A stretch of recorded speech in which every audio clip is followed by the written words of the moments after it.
l'atelier agricole est en plein recrutement de nouveaux incubés. Un cri du cœur du comité environnemental étudiant du Cégep de la Pocatière. Record de participation pour la journée interculturelle.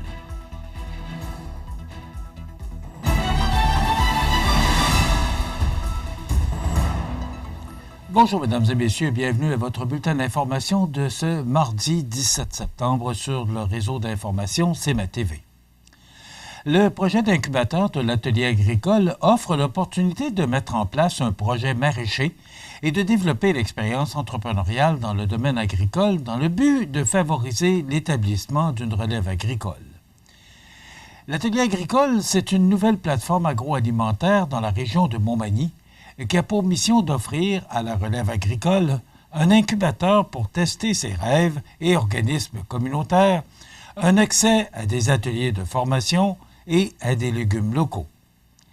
L'atelier agricole, qui est en plein recrutement, offre aux nouveaux incubés ou futurs entrepreneurs agricoles une opportunité d'être accompagnés d'une agronome d'expérience sur un site regroupant l'essentiel pour démarrer son entreprise comme une serre, un BCS ou tracteur 2 roues et quelques hectares de sol prêts pour l'agriculture. Situé à Montmagny et à Saint-Paul-de-Montminy, l'incubateur agro offre aux futurs incubés une location d'une parcelle de terre au champ ou en serre d'une durée d'une année pouvant s'échelonner jusqu'à 5 ans à un coût de location abordable, des infrastructures et des équipements pour la culture maraîchère et un service d'accompagnement agronomique. L'âge minimal est de 18 ans. Que ce soit pour faire pousser un fruit exotique, expérimenter une technique ancestrale ou hyper moderne, ou cultiver des poitrons géants, tous les projets sont les bienvenus. Il suffit de communiquer avec Mme Marlène Lagacé par téléphone ou de planifier une rencontre sur le site web de l'atelier agricole, alors que les inscriptions se feront dès le mois d'octobre et ce, jusqu'à la fin du mois de février 2025. Au printemps 2023, Mme Marie Pépin, propriétaire de l'entreprise familiale Au Fourneau, première incubée de la serre de l'atelier agricole située à Saint-Paul-de-Montminy, a débuté sa propre production, lui permettant de transformer des produits cuisinés à son restaurant. D'une superficie de 17,5 donc d'une superficie de 17,5 en serre à ses débuts, la production de Mme Pépin s'est vue augmenter et occupe maintenant plus de 30 de l'espace de la serre. Le Vert-Tige, comité environnemental étudiant du Cégep de la Pocatière, souhaite aviser la population que le jeudi 26 septembre prochain, de 17h à 18h30, se tiendra l'événement La Pocatière Marche pour les vivants. Et cet événement pacifique, une initiative citoyenne, est organisé dans le but de rassembler les citoyens qui ont à cœur l'environnement pour ainsi sensibiliser nos politiciens qu'il est temps d'agir concrètement afin de réduire les effets des changements climatiques, la perte de biodiversité, la pollution et la dégradation de nos écosystèmes. Les faits seraient alarmants selon le comité. En effet, la 6e grande extinction massive du vivant serait en cours et elle avancerait à un rythme effrayant, atteignant déjà 69 d'extinction actée. Derrière ces chiffres se cache la réalité brutale de la disparition des êtres vivants non humains, victimes de la détérioration de leurs habitats naturels. La raison de ce rassemblement est de vouloir conscientiser les dirigeants et la population en général sur l'urgence de la situation. La revendication du comité environnemental étudiant du Cégep de la Pocatière, Vert-Tige, est audacieuse mais nécessaire. Ils appellent les dirigeants du comté de la Pocatière à instaurer une politique de conservation des milieux naturels et leur demandent d'assurer la protection de 80 des espaces sauvages, une mesure cruciale pour inverser la trajectoire actuelle vers une extermination croissante de la vie sur Terre. Et cet événement, légal, a reçu l'assentiment de la Ville de la Pocatière et du ministère des Transports. Le rassemblement se fera dès 17h devant le Cégep et la marche sera d'une durée d'environ une trentaine de minutes. Escortée de camions de pompiers, la marche sera accompagnée de discours de citoyens et d'étudiants s'adressant particulièrement aux politiciens afin d'exprimer leurs inquiétudes pour l'avenir de la planète. Record de participation pour la journée interculturelle à Saint-François-de-la-Rivière-du-Sud. On vous revient dans 60 secondes.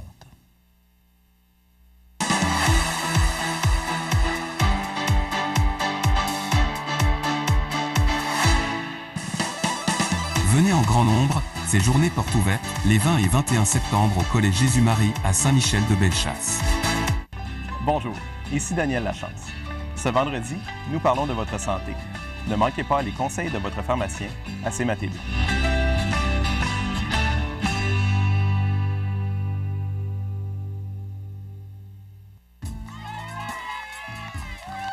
Je m'appelle Flavien, je suis ambassadeur de la prudence pour les amputés de guerre.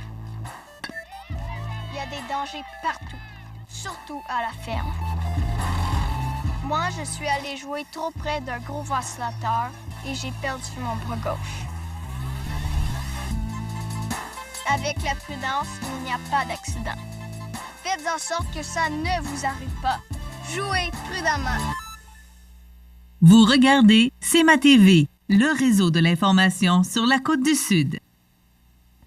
C'est le 7 septembre dernier qu'avait lieu la traditionnelle journée agricole interculturelle à Saint-François-de-la-Rivière-du-Sud. Plus de 450 personnes venues de partout ont répondu présents à cette 4e édition pour célébrer le vivre ensemble dans la région. Ateliers de danse latine et en ligne, jeux gonflables, taureaux mécaniques, ateliers culinaires, soccer, basketball, bar à poutine, kiosques de nourriture du monde et spectacles de musique country ont diverti grandement les locaux et les visiteurs. La municipalité de Saint-François-de-la-Rivière-du-Sud, partenaire majeur de l'événement, ainsi que l'implication de nombreux bénévoles, ont contribué au succès et à la réussite de cette journée. Soulignant la participation du gouvernement du Québec, un allié important lors de ces événements interculturels. Grâce à tous ces partenaires, cet événement a été un moment inoubliable. Continuons de bâtir une communauté plus unie et inclusive, lançait avec fierté Hamilton Sidad, chef d'équipe immigration à la MRC de Montmagny. C'est avec une grande fierté que l'équipe du camping Pointe-aux-Oies a récemment reçu la confirmation qu'il conserve sa classification 5 étoiles au programme de classification des établissements de camping au Québec. Grâce à la nature et la qualité des infrastructures, de l'aménagement du terrain et la variété des services et des aires récréatives, le célèbre camping Manimontois a obtenu une excellente évaluation.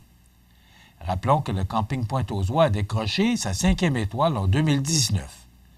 L'attention portée à l'entretien, à la propreté, à l'aménagement et aux services a contribué à maintenir la qualité de l'expérience et par le fait même, lui permet de figurer parmi les meilleurs campings au Québec.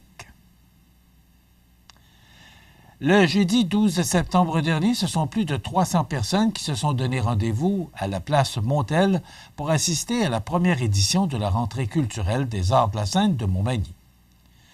Se produisant sur la scène de Place Montel, 4 artistes présents pour cette première de la rentrée culturelle ont gagné le cœur des spectateurs, soit l'autrice, compositrice, interprète ayant remporté les francs couvertes Jeanne Côté, qui sera en spectacle à Montmagny le vendredi 21 février prochain, le virtuose de la guitare originaire de Manawan, Yvan Boivin-Flamand, en spectacle le samedi 3 mai 2025, l'humoriste déjanté toujours accompagné de son accordéon Sam Vigneault à Montmagny le jeudi 10 avril 2025, et enfin, l'un des membres du groupe Guitar Story 2.0, Mathieu Thuot, et qui, lui, reviendra nous visiter le samedi 22 mars prochain. Il a su impressionner son auditoire en improvisant des demandes spéciales du public présent à l'événement. Sans contredit, nous avons exploré une nouvelle formule qui a plu. Nous préparons d'ailleurs d'autres surprises au cours des prochains mois, promet la directrice générale des Arts de la scène, Cynthia Lamontagne. Dans un autre ordre d'idée, Marthe Laverdière a officiellement entamé la saison automnale avec la Xème représentation de son spectacle « Fais son show » devant une salle comble le samedi 14 septembre dernier. Il est à noter que Mme Laverdière sera de retour en mars 2025, bien que le spectacle affiche déjà complet.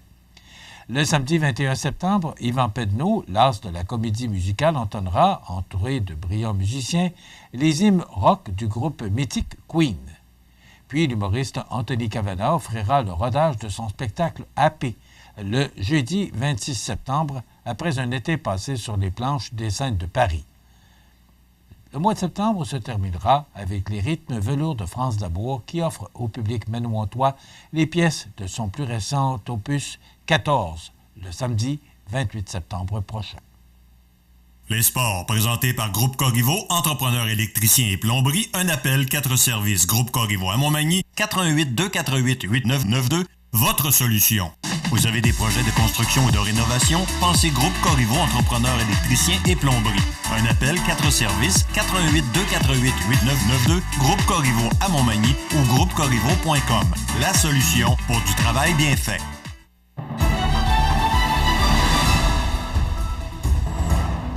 Au sport, le premier match hors concours du Caron Industrie Junior 2A de Montmagny était présenté ce dimanche 15 septembre à l'Aréna de Montmagny, alors que le La Fontaine de Bellechasse Junior 2A affrontait le club local à 16h. C'est devant plus de 150 amateurs que le Caron Industrie amorçait la première saison de son histoire. Après un début de match difficile, le Caron Industrie est revenu dans le match en troisième période, lui permettant de se sauver avec une victoire de 6-5 en prolongation face au La Fontaine de Bellechasse. Jean-Christophe Coulombe a marqué 3 buts, dont celui de la victoire en prolongation. Le prochain week-end, l'équipe locale sera sur la route pour le Showcase Junior 2A qui se déroulera au Centre Castel de Sainte-Marie-de-Beauce. Dans le cadre de cet événement, le Caron Industrie affrontera l'Assurantia de Beauce-Sud vendredi soir à 19h, les Beaucerons de Sainte-Marie samedi après-midi à 13h et l'Expert de Saint-Romuald samedi soir à 18h30. Ce long week-end se terminera par un arrêt à l'Aréna de Lauson dimanche soir à 19h pour y affronter le Lévis Honda, complétant ainsi la série de matchs hors concours. Le premier match de la saison régulière du Caron Industrie Junior 2A à l'Aréna de Montmagny aura lieu le dimanche 29 septembre prochain à 17h, alors que le club manimontois affrontera les Beaucerons de Sainte-Marie-de-Beauce. Et c'est mercredi soir que le premier match de la finale de la Ligue de baseball senior était disputé à Québec en raison de l'inaccessibilité du terrain Marcel Desjardins à Montmagny.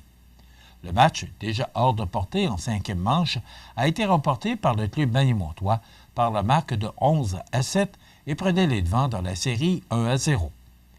Le deuxième match de la série avait lieu vendredi dernier au parc Marcel Desjardins, alors que le Toiture Pro Le Mieux recevait le club visiteur, le CRSA de Québec. Malheureusement, le club local a dû s'incliner par la marque de 6-3, le CRSA prenant les devants 2-0 dès la première manche. Martin Bernard a inscrit un triple à sa première présence au bâton et viendra marquer sur un ballon sacrifice de François Gagnon. Par la suite, Montmagny créera l'égalité 2-2 en fin de troisième manche, mais le CRSA prendra toutefois l'avantage de la partie en 6e manche qu'il conservera jusqu'à la fin du match. Le lanceur partant, Jason Blais, a bien fait au monticule avec 4 manches lancées, 4 coups sûrs donnés, 2 points mérités.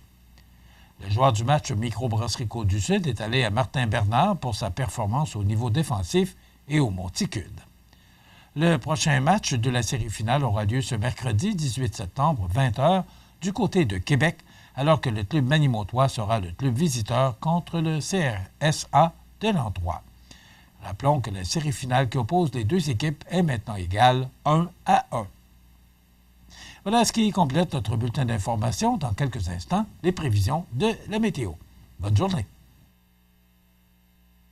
Pour rejoindre la salle de nouvelles de CMA-TV, nouvelles au pluriel @cmatv.ca ou encore 88 241 13 13 poste 226.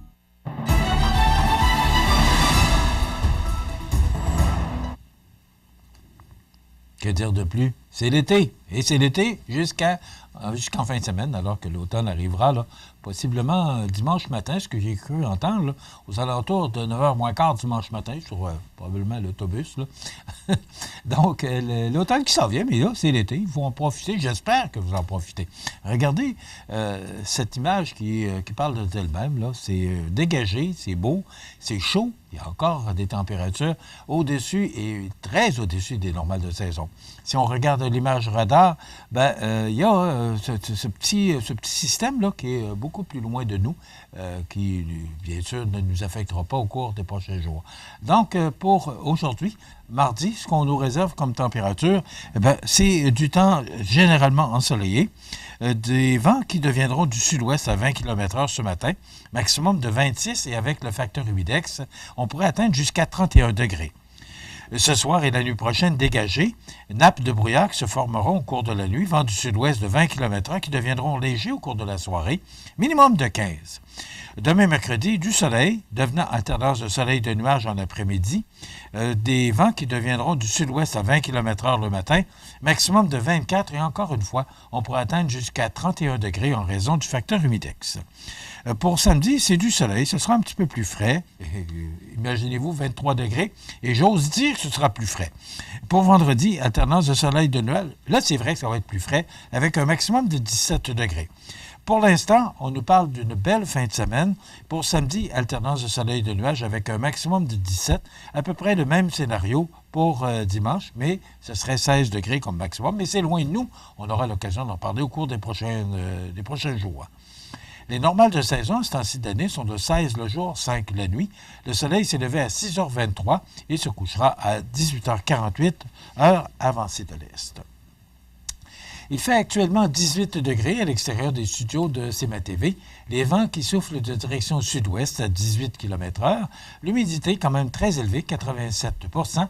Et la pression barométrique est à 102,2 kPa.